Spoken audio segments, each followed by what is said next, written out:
मैं डॉक्टर भामा अग्रवाल आपके अपने यूट्यूब चैनल पर आपका स्वागत करती हूँ, अभिनंदन करती हूँ। आइए प्यारे बच्चों, आज हम साठोत्री हिंदी कविता के जाने माने सुप्रसिद्ध कवि श्री लीलाधर जगूड़ी जी द्वारा रचित वृक्ष हत्या नामक कविता का अध्ययन शुरू करते हैं। यह कविता वैश्विक स्तर पर यानी संपूर्ण विश्व में फैली हुई पर्यावरण प्रदूषण की समस्या को लेकर लिखी गई है।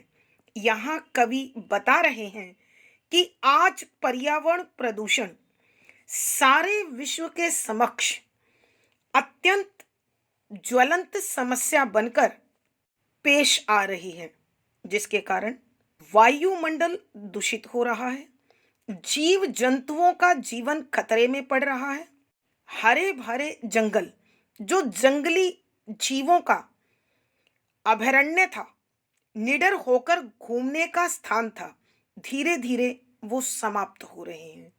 यहाँ कवि विकास की इस दौड़ में निरंतर कटते हुए वृक्षों के प्रति अत्यंत संवेदनशील हैं और वह वृक्षों से सहानुभूति रखते हुए यहाँ अपने मन के दर्द को व्यक्त कर रहे हैं कि कटते हुए वृक्ष रुकने चाहिए।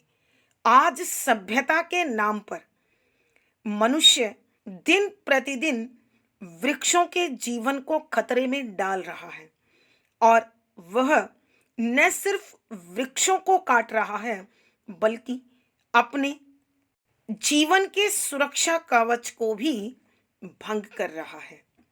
कवि बताते हैं कि वर्तमान समय में मनुष्य अपने स्वार्थ को पूर्ण करने के लिए वृक्षों को एक फल फूल पत्तों से भरा हरा भरा वृक्ष न देखकर महज लकड़ी के रूप में देखता है, केवल उसे लकड़ी समझता है और अपने लिए, अपने स्वार्थ के लिए इन वृक्षों की हरियाली को, उसके सौंदर्य को समाप्त करने के साथ साथ इन वृक्षों को भी काट रहा है।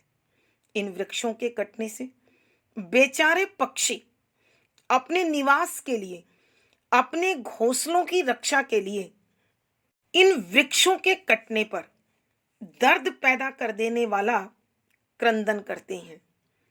कवि खुद स्प्रिंगदार कुर्सी पर बैठकर उस कुर्सी के सामने टंगे हुए उस चित्र को देखकर भावुक हो जाते हैं, जो बसंत का चित्र है, जिसमें बसंत ऋतु में प्रकृति के सौंदर्य को दिखाया गया है। वहां एक ठूंठ को देखकर कवि का मन उसके प्रति सहानुभूति से, संवेदना से भर जाता है। कवि को लगता है कि यह वो ठूंठ है, यह वृक्ष बहुत जल्द अपनी आंखें बंद करने जा रहा है। सभ्यता और संस्कृति का प्रचार करने वाले आदमी से मिलकर जब कवि वापस लौट रहे थे, तो उन्होंने देखा कि एक वृक्ष जो बड़े लंबे समय से ठूंठ था, अपने आप से संघर्ष करता हुआ एक बार दोबारा हरा भरा होने लगता है। उसमें टहनियां फूट पड़ती हैं, उन पर पत्ते लग जाते हैं। उस वृक्ष की हरियाली ने सभ्यता के प्रचारक के मन में मक्कारी को पैदा कर दिया। उसका जो तपस्वी चेहरा दिखाई दे रहा था, जो वृक्षों के लिए बड़ी भावनामय बात कर रहा था, वहां धूर्तता शामिल हो जाती है और वह फिर उस वृक्ष की हरियाली को नष्ट करने के लिए तैयार हो जाता है। वह उस वृक्ष की टहनियां और पत्तों को देखकर कहता है कि इन पत्तों से, इन टहनियों से बहुत सुंदर बंधनवार बनाए जाएंगे और इसकी लकड़ी से मंच बनेगा, सिंहासन बनेगा और इस वृक्ष की कीमत बढ़ जाएगी। इसलिए वह इस वृक्ष पर कुल्हाड़ियों से वार करने से पूर्व जब उस कुल्हाड़ी की धार को तेज कर रहा था, तो पक्षी अपने घोंसलों को नष्ट होता हुआ देखकर, अपने बच्चों का निवास स्थान छीनता हुआ देखकर उसके निकट आए और बुरी तरह शोर मचाने लगे। तब वह सभ्यता का प्रचारक कवि से कहने लगा कि सुनो, यह पक्षियों का मधुर स्वर सुनो, इनकी मधुर आवाज सुनो, इनका समूह गान सुनो। तब कवि का मन सहानुभूति से भरकर, संवेदना से भरकर उससे कहता है कि यह पक्षियों का समूह गान नहीं, उनका मधुर गीत नहीं, बल्कि यह पक्षियों का अपने घोंसलों के लिए होने वाला विलाप है। तुम इस वृक्ष में फूल फल पत्ते देख रहे हो, इसकी टहनियां देख रहे हो, लेकिन इन पक्षियों के लिए यह वृक्ष जीवन है। इनका जीवन इस वृक्ष की हरियाली पर टिका हुआ है। जब कवि सभ्यता के प्रचारक को वृक्ष, उसकी टहनियां, फल फूल पत्ते काटने की योजना बनाते हुए देखता है, तो उसका खून और उसका मन आक्रोश से भर जाता है और कवि अपने खून को संबोधित करते हुए कहता है कि हे मेरे रक्त, हे मेरे खून, तू उछल, तू उबल और इस छली के कार्य में, इस मक्कार के कार्य में, इस धोखेबाज के कार्य में बाधा उत्पन्न कर दे, ताकि यह इस वृक्ष की हरियाली को और इस वृक्ष के जीवन को नष्ट ना कर पाए। फिर कवि स्वयं महसूस करते हैं कि मेरा जीवन तो वैसे ही उथल पुथल से घिरा हुआ है, अर्थात मेरे जीवन में पहले ही बहुत अधिक आक्रोश है, पीड़ा है। क्या वो इस वृक्ष की पीड़ा से कम है? अर्थात कवि के कहने का भाव यह है कि जो वैश्विक स्तर पर पर्यावरण प्रदूषण फैला हुआ है, यह समस्या केवल वृक्षों तक निहित नहीं है। इससे समूची मानव जाति, समूचा जीव जगत प्रभावित हो रहा है।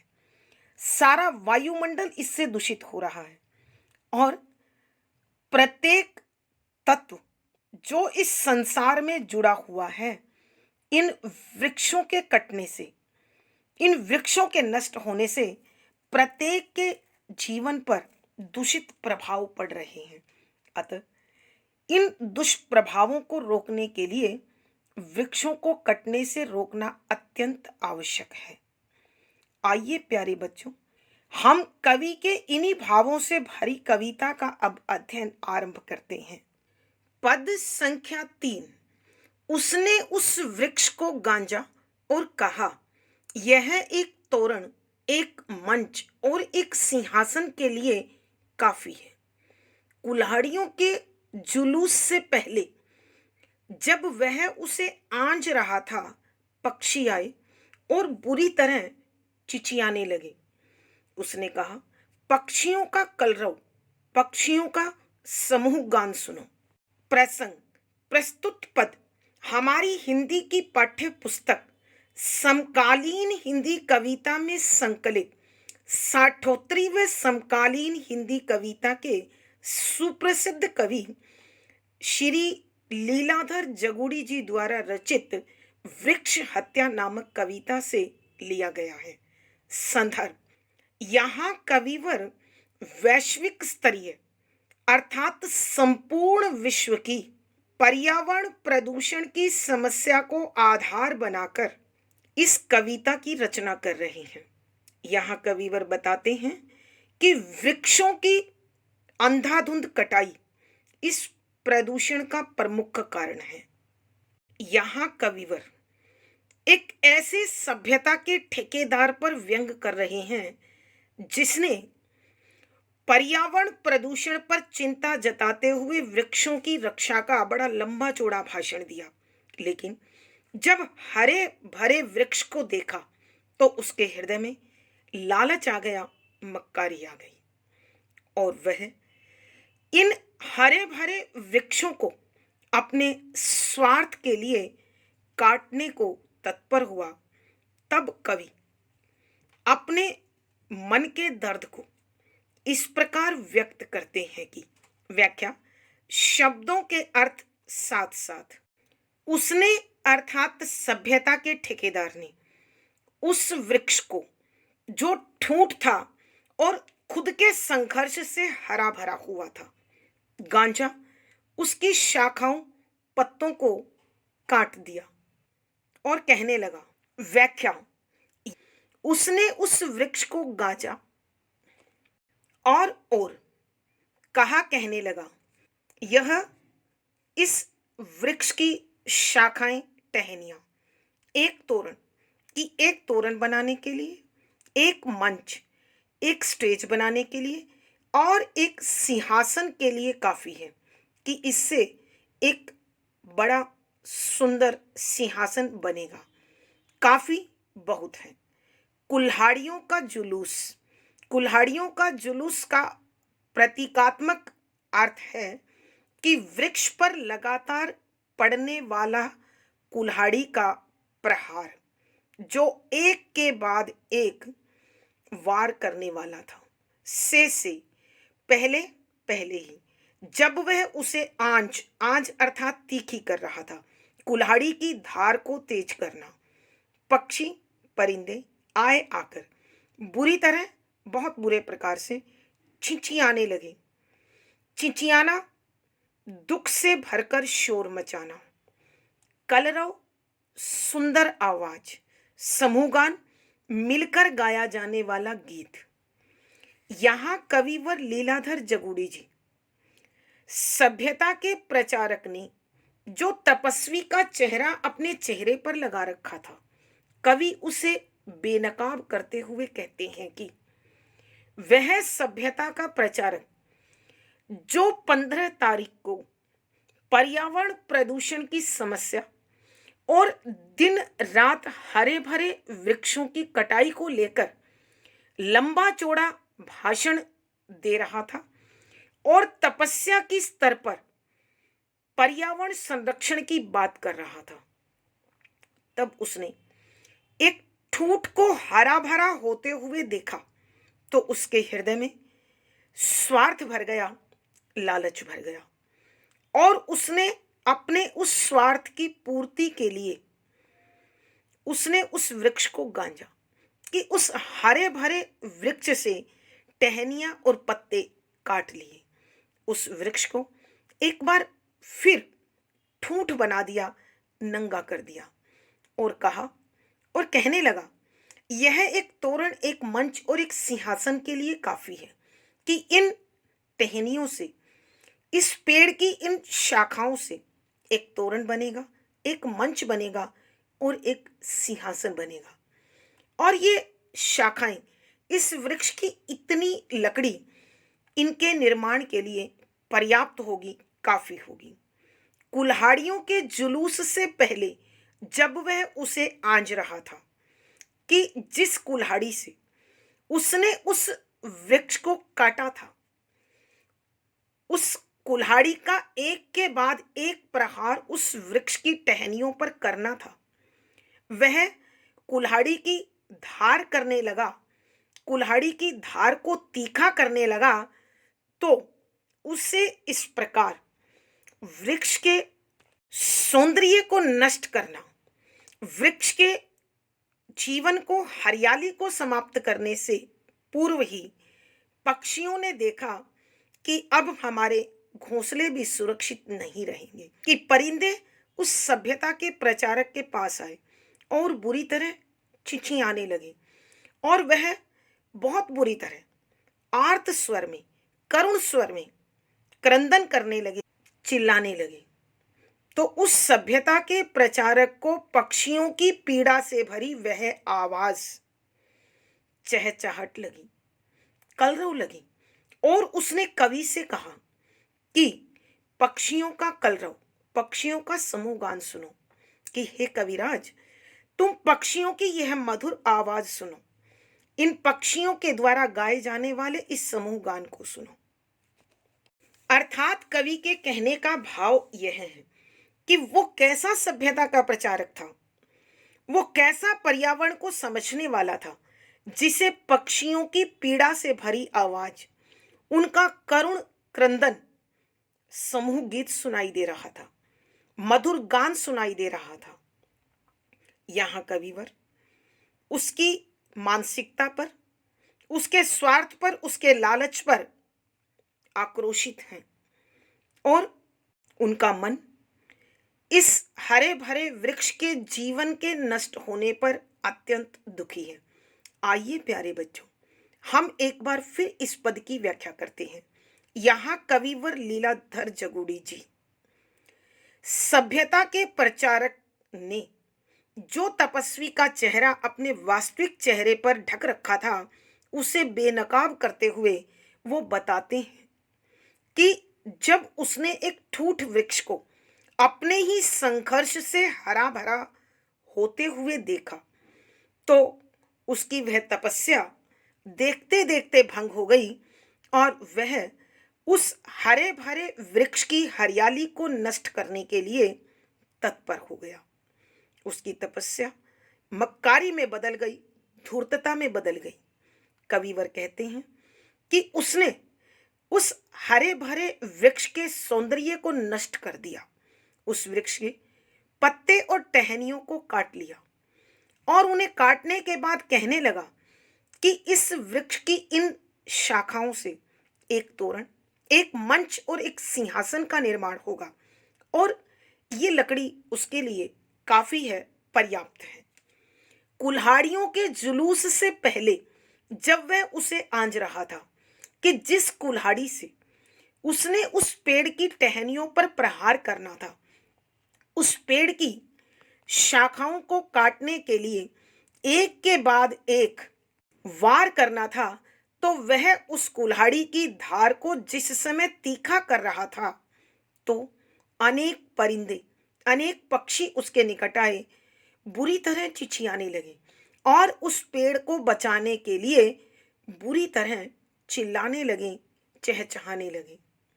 वह सभ्यता का प्रचारक पक्षियों के इस करुण क्रंदन को सुनकर उसे समझ न सका और उसने कवि से कहा कि हे कविराज, पक्षियों का कलरव, पक्षियों का समूह गान सुनो, कि तुम इन पक्षियों की मधुर आवाज और इन पक्षियों के इस समूह गीत को सुनो और आनंद लो। तो कवि का आक्रोशित मन, कवि का पीड़ा से भरा हुआ मन कहने लगा कि ये पक्षियों का समूह गान नहीं, मधुर गीत नहीं, बल्कि अपने घोंसलों को बचाने के लिए रोने की आवाज है। ये पक्षी अपने घर को बचाने के लिए, अपने घोंसलों को बचाने के लिए रो रहे हैं। आज हमारे आसपास के पर्यावरण में इसी प्रकार सभ्यता के प्रचारकों के दोहरे व्यक्तित्व को हम आसानी से देख रहे हैं। मानव स्वार्थ से भरकर इस पर्यावरण का मूल आधार वृक्षों को दिन प्रतिदिन काट रहा है और उसे न प्रदूषण की चिंता है, न जीव जगत के जीवन की चिंता है और न ही अपने स्वयं के जीवन पर पड़ने वाले उनके दुर्गामी दुष्प्रभावों की चिंता है। वह वर्तमान के स्वार्थ को सींचते हुए भविष्य को अंधेरे में ले जा रहा है। भावार्थ, कवि के कहने का भाव यह है कि सभ्यता का प्रचार करने वाले लोग यह भूल जाते हैं कि जब पर्यावरण, जीव जगत, प्राणी जगत नष्ट हो जाएगा तो सभ्यता कैसे बचेगी। विशेष यहाँ कविवर वृक्षों की अंधाधुंध कटाई पर अपनी चिंता व्यक्त करते हैं। सरल, सहज, परवाहमयी खड़ी बोली का प्रयोग है, करुण रस प्रसाद गुण है, मुक्तक छंद गेय शैली है। यहां संवादात्मक शैली का निर्वाह हुआ है। इस पद में कवि ने कुल्हाड़ियों का जलूस, बुरी तरह चिचियाना आदि उक्तियों का सार्थक और विशेष प्रयोग किया है। यहाँ अनुप्रास, उल्लेख आदि अलंकारों का सुंदर सटीक प्रयोग हुआ है। पद संख्या 4। मैंने कहा, ये अपने घोंसलों के लिए रो रहे हैं। ये इस साल के फूल, फल और पत्ते देख रहे हैं इस करवट लेते पेड़ के अंदर, जबकि तुम लकड़ी देख रहे हो। प्रसंग पूर्ववत। संदर्भ, यहाँ कविवर लीलाधर जगुड़ी जी सभ्यता के प्रचारक के द्वारा जब ठूठ पड़े वृक्ष को हरा भरा होते हुए देखा गया और उसने अपने स्वार्थ के लिए उस वृक्ष को काटने की योजना बना डाली, तो जब वह उस वृक्ष को काटने के लिए कुल्हाड़ी की धार तेज कर रहा था, तो वृक्ष को बचाने के लिए अनेक पक्षी करुण क्रंदन करते हुए अपने घोंसलों के लिए पीड़ा से भरकर रोते हुए उस सभ्यता के प्रचारक के निकट पहुंचते हैं, तो वह कवि से कहता है कि इन पक्षियों का समूह गान सुनो, मधुर आवाज सुनो। तो कवि का आक्रोशित मन समाज और सभ्यता के उत्थान के लिए प्रचार प्रसार करने वाले व्यक्ति को फटकार लगाते हुए कहता है कि व्याख्या, शब्दों के अर्थ आवश्यकता के अनुसार यहाँ सभ्यता के प्रचारक को कवि उसकी मनस्थिति के लिए फटकार लगाते हुए कहते हैं कि मैंने कहा, ये अपने घोंसलों के लिए रो रहे हैं। पक्षियों के इस विलाप को, पक्षियों के इस दर्द भरी आवाज को तुम समूहगान समझ रहे हो, तुम मधुर स्वर समझ रहे हो। क्या सोच है तुम्हारी, क्या मानसिकता है? ये पक्षी प्रसन्नता से भरकर समूह गीत नहीं गा रहे हैं, मधुर गान नहीं कर रहे हैं, बल्कि अपने घोंसलों को बचाने के लिए रोते हुए विलाप कर रहे हैं। इनका आर्त स्वर, इनका करुण क्रंदन सुनो और पीड़ा को महसूस करो, क्योंकि ये इस साल के फूल, फल और पत्ते देख रहे हैं इस करवट लेते पेड़ के अंदर, कि तुम इसे महसूस करो कि इस ठूठ पड़े वृक्ष ने जब स्वयं संघर्ष करके हरा भरा होना आरंभ किया है, तो इन पक्षियों की आशा जगी है, जीवन को लेकर नया विश्वास पैदा हुआ है, क्योंकि ये इस रंग बदलते वृक्ष में, इस हरे भरे होते वृक्ष में इस साल पैदा होने वाले नवा अंकुरित नए पैदा होने वाले पत्ते, फल और फूल देख रहे हैं, जो न सिर्फ इस प्रकृति और वृक्ष का सौंदर्य है, बल्कि अनेक पक्षियों के जीवन का आधार भी है। जबकि तुम लकड़ी देख रहे हो, कि इनके दर्शन के बिल्कुल विपरीत तुम्हें इस वृक्ष में केवल लकड़ी दिखाई दे रही है, जिसे तुम अपने स्वार्थ के लिए काट लेना चाहते हो। तुम्हें न प्रकृति के संतुलन और सौंदर्य की अनुभूति है, और न ही तुम इन पक्षियों के भावों को समझने की क्षमता रखते हो, जो तुम्हें सभ्य नहीं, असभ्यता की प्रकाष्ठा पर स्थापित सिद्ध करते हैं, उसकी चरम सीमा पर दर्शाते हैं।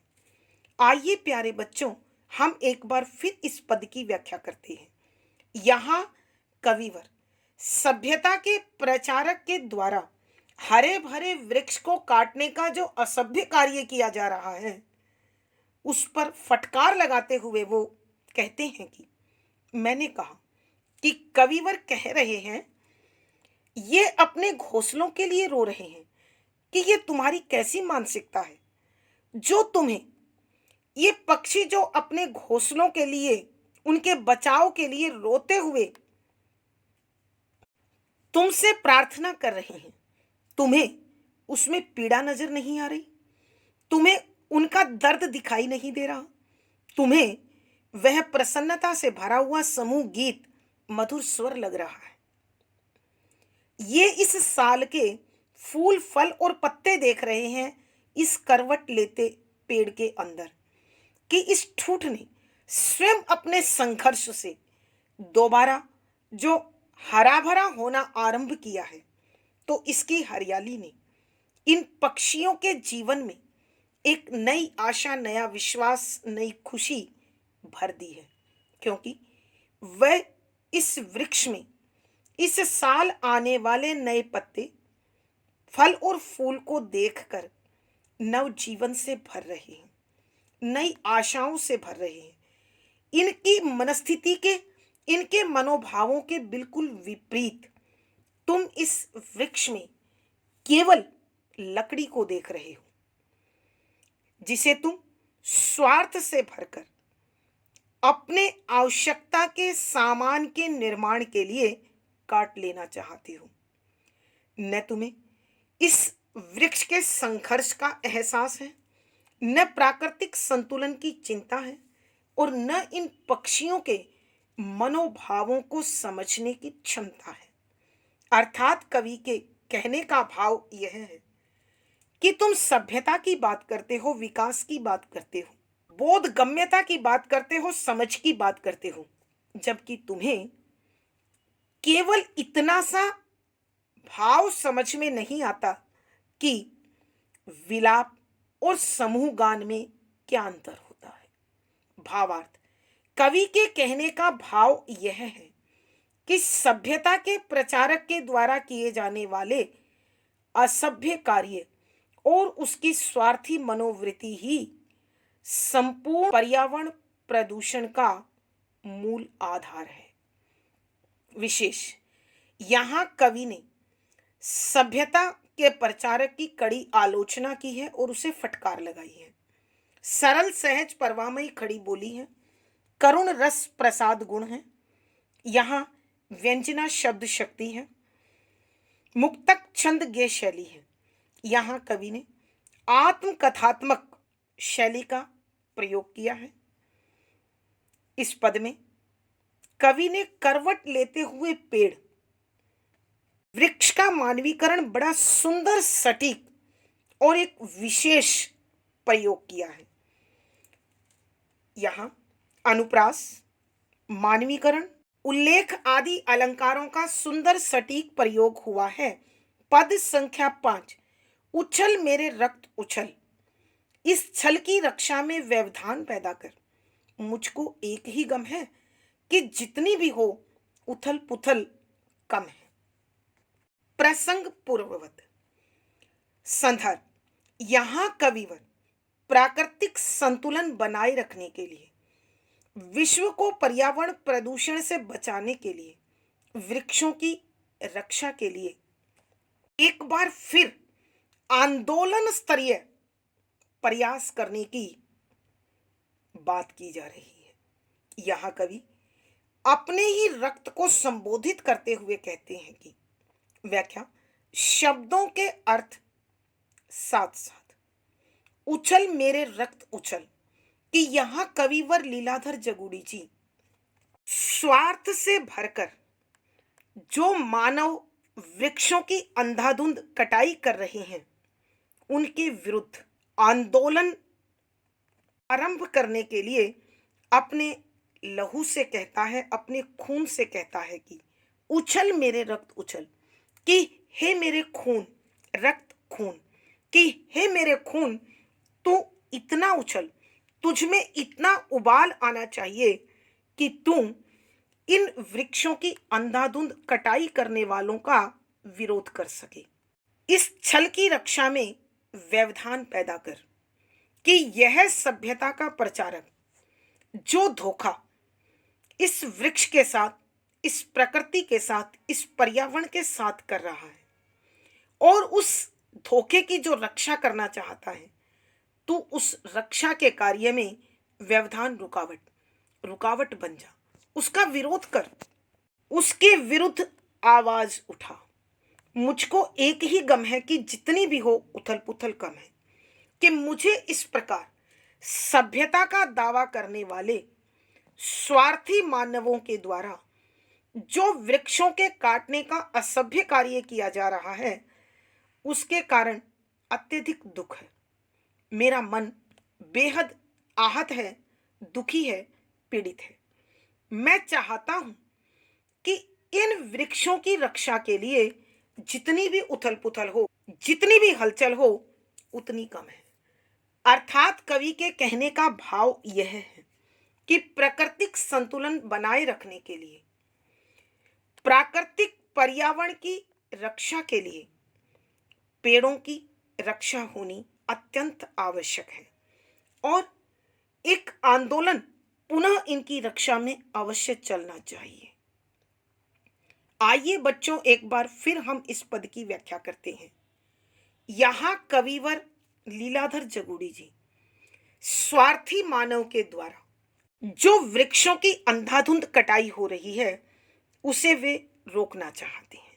इसलिए अपने खून को संबोधित करते हुए कहते हैं कि उछल मेरे रक्त उछल, कि हे मेरे खून तू इतना उबल, तू इतना उछल, कि यह जो सभ्यता का प्रचारक इस हरे भरे वृक्ष के साथ छल कर रहा है, उसका यह छल समाप्त होना चाहिए।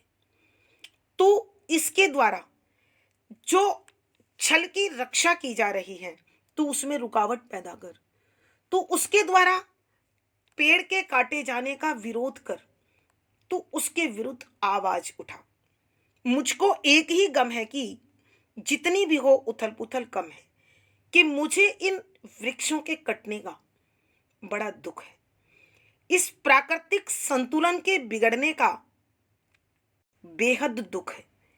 मेरा आहत मन, मेरा पीड़ित मन, मेरा दुखी मन चाहता है कि एक बार पुनः इन वृक्षों की रक्षा के लिए जितनी भी हलचल हो, जितनी भी उथल पुथल हो, वो कम है। अर्थात कवि के कहने का भाव यह है, इस प्राकृतिक संतुलन को बनाए रखने के लिए, पर्यावरण प्रदूषण को रोकने के लिए वृक्षों की कटाई रोकना अत्यंत आवश्यक है और इस कार्य के लिए एक बार फिर युद्ध स्तरीय, आंदोलन स्तरीय प्रयास किए जाने चाहिए।